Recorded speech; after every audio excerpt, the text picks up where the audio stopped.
think we can all appreciate the value of having habits. Habits organize our behavior into more or less reflexive action, so we don't have to think too much. And then, of course, habits can be more elaborate too. We can be in the habit of exercising at a particular time of day. We can be in the habit of eating certain foods. We can be in the habit of saying or not saying certain things. But of course, there are many habits that don't serve us well, or that perhaps even undermine our immediate and long-term health goals, psychological goals, and even some habits that can really undermine our overall life goals. So today we're going to talk about making, meaning forming, and breaking, meaning stopping various habits. I want to spell out a particular system that I think could be very useful to most, if not all people, for how to build in habits and then to test whether or not those habits have really stuck. So basically what this involves is you set out to perform 6 new habits per day across the course of 21 days. Why 6 and why 21?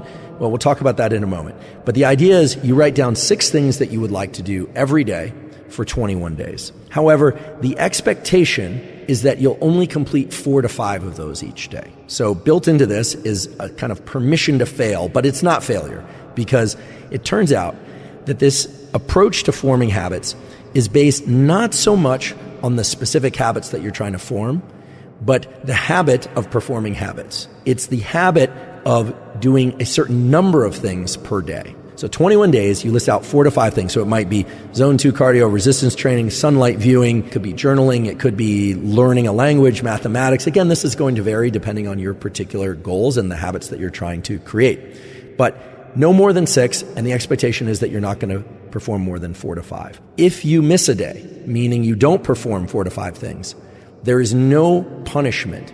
And in fact, it's important that you don't actually try and do what in the literature is called a habit slip compensation, which is just fancy psychological language for if you screw up and you don't get all 4 or 5 in one day, you don't do 8 the next day in order to compensate.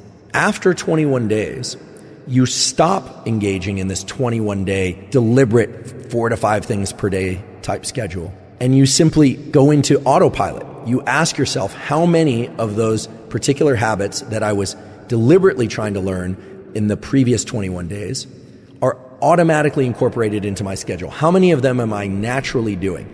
In other words, every 21 days, you don't update and start adding new habits.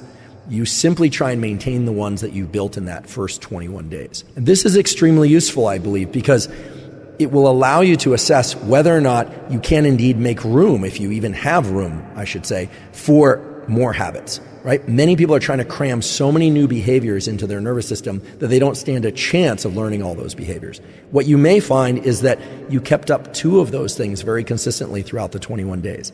And perhaps there was one of them that you did sporadically, and that there were 3 others that, frankly, you didn't manage to execute. You may also be one of these people, one of these mutants, that sets out to do 6 new things per day for 21 days and performs every single one of them.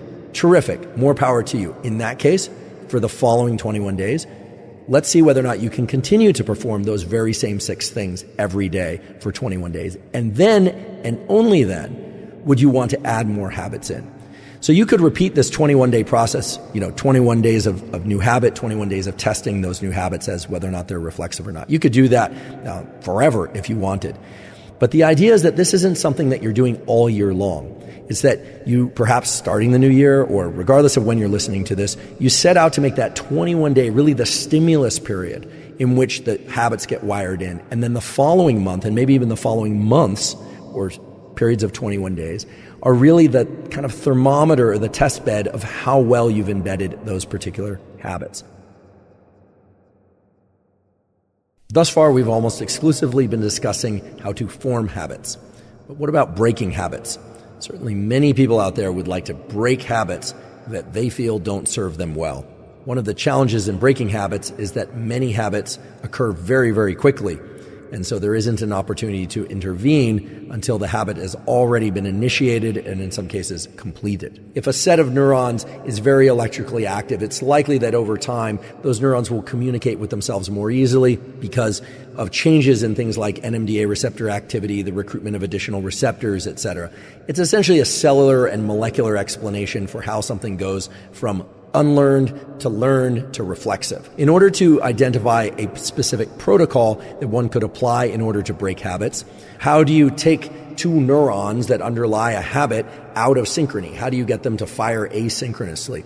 This is pretty interesting with respect to the cellular molecular biology, but at the behavioral level, it's especially interesting. The way that one would do this is, let's say, for instance, you have a habit of picking up your phone mid-work session. Okay, that's a reflexive habit I think that most people have experienced. We often hear the idea that, the phone is so filled with access to dopamine and incredible things that we're just drawn to it. But if you notice what's happened with phone use over time, most people, including myself sometimes, I admit, find ourselves just looking at our phone or find ourselves in a particular app without actually having engaged in the conscious set of steps of, I'm really curious what's going on in this particular app. I'm really curious what's going on in this particular website. You just sort of find yourself doing it because the behavior of picking up your phone is sort of reflexive or has become fully reflexive. So the literature says there are a number of ways to break these sorts of habitual behaviors or reflexive behaviors. Most of those approaches involve establishing some sort of reward for not performing the activity or some sort of punishment for performing the activity. The problem is when people are not being monitored for habit use. For instance, you can imagine a situation where you say, I'm not going to pick up my phone for the 4 hours in the early part of the day so that I can get real dedicated work done. Unless someone's monitoring them, then people don't tend to monitor themselves completely enough that they punish themselves completely enough that they break the behavior. In other words, the punishment isn't bad enough in order to break the habit, which just speaks to how powerful these habits are once they become reflexive. They're just very, very hard to override. So it turns out that the key is actually to take the period immediately following the bad habit execution, meaning, let's say you tell yourself you're not going to pick up your phone, you're not going to bite your nails, you're not going to reflexively walk to the refrigerator at a particular time of day, but you find yourself doing it anyway.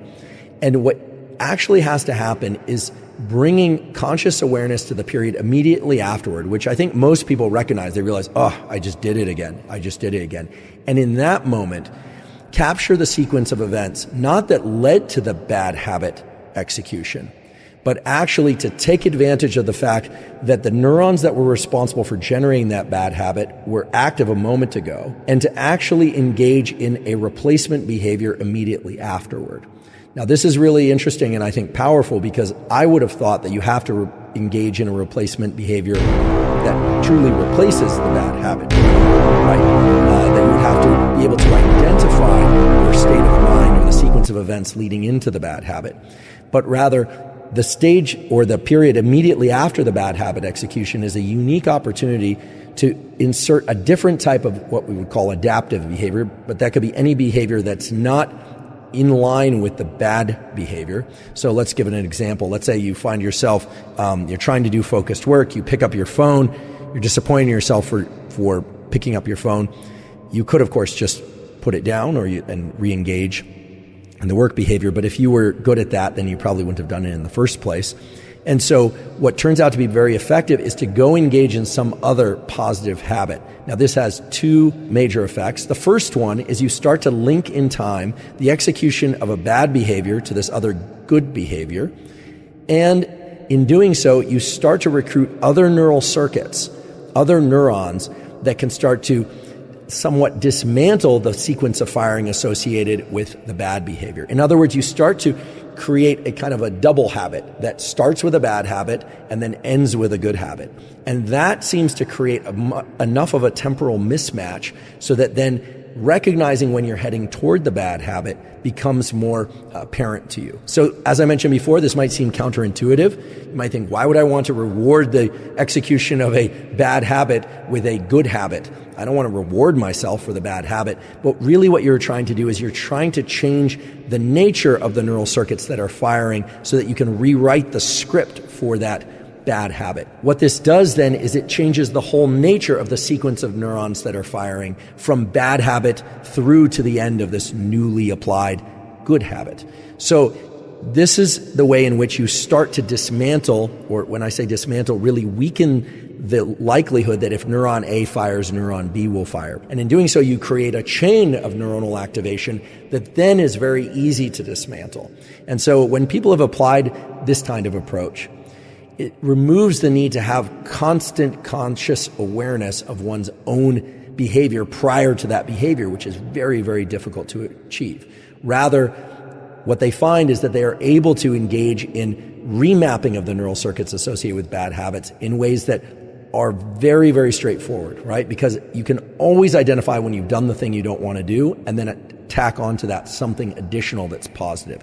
Now, the nature of that positive thing is important. You don't want it to be something that's very hard to execute. You want it to be something that's positive and fairly easy to execute so that you're not struggling all the time to insert this on top of this bad behavior, whatever that bad behavior might happen to be. But again, this is rooted in the biology of long-term depression. It maps very well to the behavioral change literature that I was able to glean that really shows that rather than just get reminders, rather than try and instill punishment, rather than setting up reward for breaking bad habits, that perhaps the simplest way to approach this is to tack on additional behaviors to the bad habits, make sure those behaviors are good behavior.